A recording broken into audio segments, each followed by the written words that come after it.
महाराष्ट्राचे माजी मुख्यमंत्री मनोहर जोशी यांचं निधन झालं आहे। वयाच्या 86व्या वर्षी त्यांची प्राणज्योत मालवली। मध्यरात्री 3 वाजता मुंबईच्या हिंदुजा रुग्णालयामध्ये उपचारादरम्यान त्यांनी अखेरचा श्वास घेतला। दरम्यान मनोहर जोशी यांना हृदयविकाराचा झटका आल्यामुळे त्यांना रुग्णालयामध्ये दाखल करण्यात आलं होतं। त्यांच्यावर आयसीयूमध्ये उपचार सुरू होते।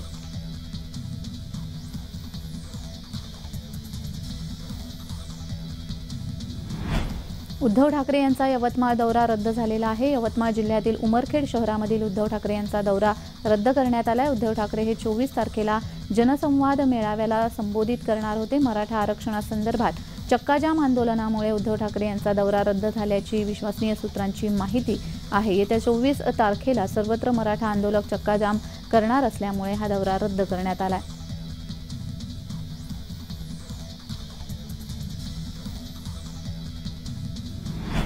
राष्ट्रपला अखेर निवडणूक आयोगाकडून चिन्ह मिळालेलं आहे। राष्ट्रपला तुतारी चिन्ह मिळाले असून निवडणुकांसाठी सामोरं जाण्यासाठी राष्ट्रप आता तयार झालेला आहे। राष्ट्रवादी काँग्रेस पक्षामध्ये फूट पडल्यानंतर अजित पवार गटाला घड्याळ मिळालं होतं आणि राष्ट्रपला नवीन पक्षासाठी अर्ज केल्यानंतर आता चिन्ह मिळालंय।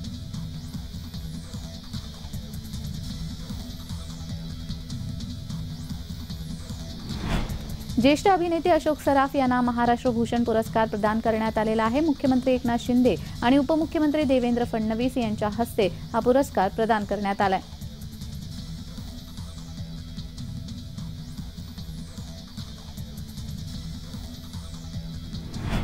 आनंदाची अनुभूती देणारे चक्री भजन विठ्ठल मंदिरामध्ये संपन्न झाले आणि माघी यात्रेची सांगता झाली। लातूरच्या गहिनीनाथ महाराज औसेकर यांच्याकडे गेल्या 300 वर्षापासून माघी यात्रेच्या निमित्ताने मंदिरामध्ये चक्री भजन करण्याची परंपरा आहे। संसाराच्या फेऱ्यातून भयमुक्त होत केलेल्या भजनाला चक्री भजन असं म्हणतात। उभं राहून नृत्य करत तर बैठ्या पद्धतीने चक्री भजन केलं जातं। हे चक्री भजन नुकतंच विठ्ठल मंदिराच्या सभामंडपामध्ये संपन्न झालं। यावेळी हजारो भक्तगण या भजनाचा आनंद घेण्यासाठी उपस्थित होते।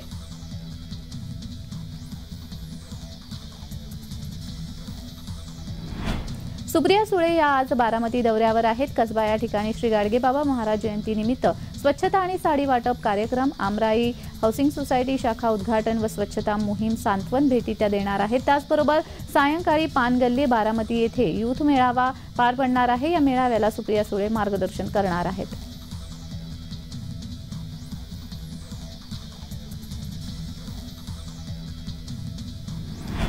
सुनेत्रा पवार या आज बारामती दौऱ्यावर आहेत। गुरुवारी सायंकाळी त्यांनी विश्वकर्मा जयंती उत्सवाला भेट दिली होती, तर आज त्यांच्या उपस्थितीमध्ये विविध रस्त्यांची भूमिपूजन पार पाडणार आहेत। तसेच शहर कार्यालयामध्ये महिलांना नियुक्तीपत्र देखील त्यांच्या हस्ते वाटप होणार आहे।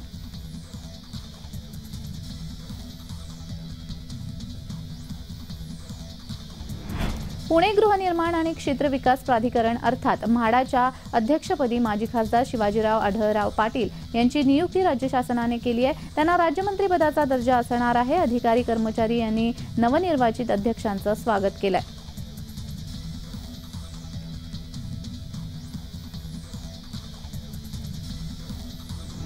मालमत्ता कराची अपेक्षेप्रमाणे वसुली होत नसली तरी पनवेल महापालिकेने खर्चात कसूर ठेवलेली नाहीये। पालिका प्रशासन 12 कोटी रुपयांची नवीन वाहनं खरेदी करणार आहे। यामध्ये 18 घंटा गाड्यांसह 14 कॉम्पॅक्टर, धूळ निवारण यंत्रे, प्रदूषण मोजणी वाहनांचा समावेश असून देखभाल दुरुस्ती मनुष्यबळासाठी एकूण 15 कोटींच्या खर्चाला मंजुरी देण्यात आली आहे।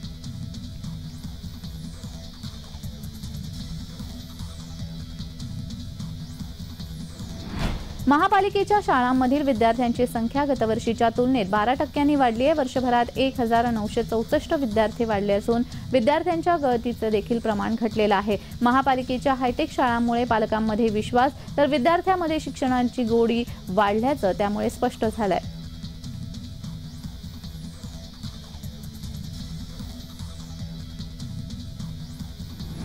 अमरावतीच्या दर्यापूरमध्ये राष्ट्रीय समाज पक्षाचे कार्यकर्ते आक्रमक झाले। शेतकऱ्यांना पीक विमा मिळाला नसल्याने आक्रमक झालेत। पीक विमा कंपनीच्या बोर्डाला काळं फासण्यात आलं। वर्षभरापासून पीक विमा कार्यालय बंद असल्याचा आरोप करण्यात येतोय।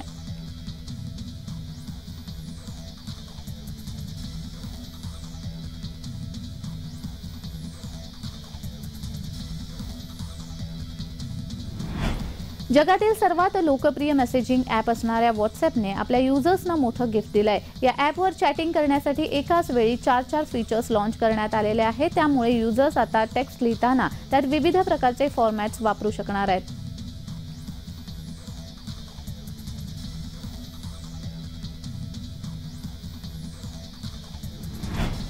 मध्य प्रदेशमधून हैदराबादच्या दिशेने अवैधरित्या जनावरं घेऊन जाणारा ट्रक कळमनुरी येथील गोरक्षक आणि बजरंग दलाच्या कार्यकर्त्यांनी पोलिसांच्या मदतीने कळमनुरी तालुक्यातील वारंगा फाटा शिवारामध्ये पकडलाय।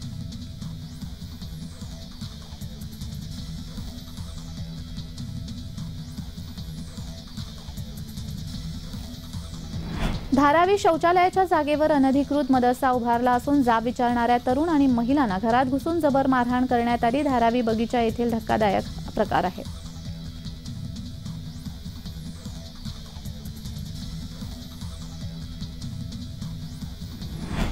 कुर्ला परिसरातील वंचित बहुजन आघाडीच्या कार्यालयावर महानगरपालिकेने हातोडा मारल्यानंतर वंचित बहुजन आघाडीचे कार्यकर्ते हे आक्रमक झाले असून कुर्ला एल विभाग कार्यालयासमोर ठिय्या आंदोलन करत आहेत।